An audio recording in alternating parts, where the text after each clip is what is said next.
반갑습니다. 순천 동북교회 이정환 목사입니다. 고린도후서 12장 7절부터 10절까지 말씀인데 제가 읽겠습니다. 나에게 이르시기를 내 은혜가 내게 족하도다. 이는 내 능력이 약한 데서 온전하여 짐이라 하신지라. 그러므로 도리어 크게 기뻐함으로 나의 여러 약한 것들에 대하여 자랑하리니 이는 그리스도의 능력이 내게 머물게 하려 함이라. 바울이 육체의 가시가 있었습니다. 육체의 가시가 있어서 하나님 앞에 무려 3번씩이나 간절히 기도했습니다. 하나님, 이 육체의 가시 좀 빼주세요. 간절히 기도했는데 하나님으로부터 온 답이 이것입니다. 내 은혜가 내게 족하도다. 내 은혜가 지금 네가 가시가 있는 상태에서도 충분해. 이렇게 말씀하십니다. 뭔가 이상하지 않습니까? 우리가 보통 은혜라고 하면 병이 든 사람에게 은혜는 뭡니까? 병이 나아야 되잖아요.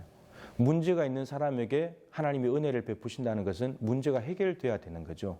그런데 오늘 바울에게 주님께서 말씀하시기를 가시가 있는데 그거 뽑아주시고 은혜가 충분하다고 말씀하신 것이 아니고 육체의 가시 그대로 있으면서 지금도 가시 있는 상태에서 내 은혜는 충분해. 이렇게 말씀하시는 겁니다.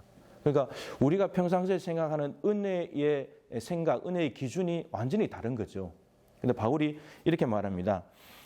하나님의 은혜가 충분하다고 했는데 그게 뭔 의미냐 하면 바울이 육체의 가시를 가지고 자신이 겸손해지고 약해지면 약해질수록 하나님의 능력은 더 강하게 역사한다는 거예요.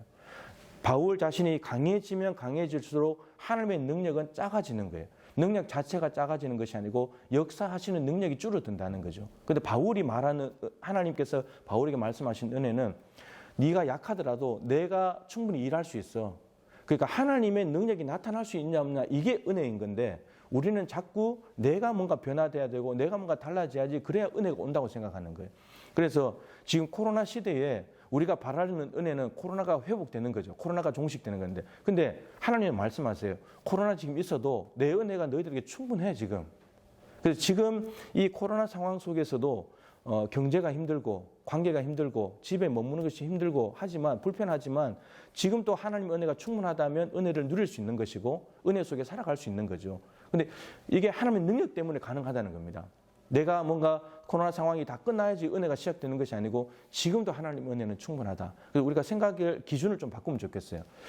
내 문제가 해결되고 건강이 나아지고 이게 은혜로 생각하는 것은 너무 좁은 의미고 넓은 의미로 봤을 때 하나님이 내가 지금 죄인 같고 내가 무능력하고 내가 연약하고 내가 아파도 하나님의 능력은 언제든지 역사하실 수 있고 아무 지장 없이 하나님은 일하실 수 있다는 거 이게 은혜다라고 하는 겁니다.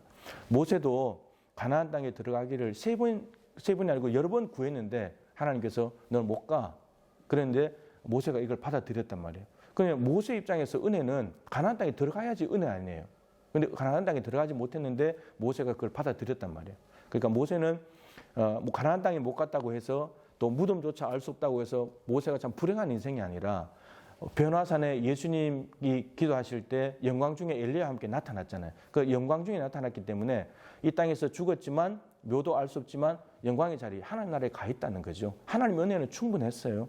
예, 이 땅에서 생각하는 모세가 생각하는 그게 없었던 것뿐이지 하나님은 모세를 충분히 사용하셨고 하나님의 은혜는 충분했다라고 하는 것입니다.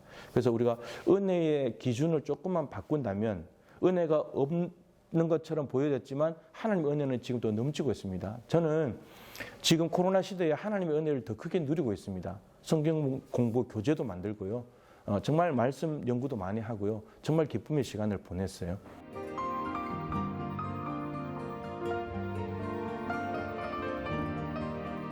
지금 내 상황이 뭔가 바뀌어져야 은혜지 이것이 아니고 지금 이런 상황 속에서도 하나님은 여전히 일하고 계시고 하나님의 능력은 제한되지 않는다는 것 이것을 소망할 때 이 바울에게 하신 하나님의 고백이 감사함으로 다가오게 될 것입니다. 바울은 자기 약한 것을 자랑하고 기뻐한대요. 바보처럼.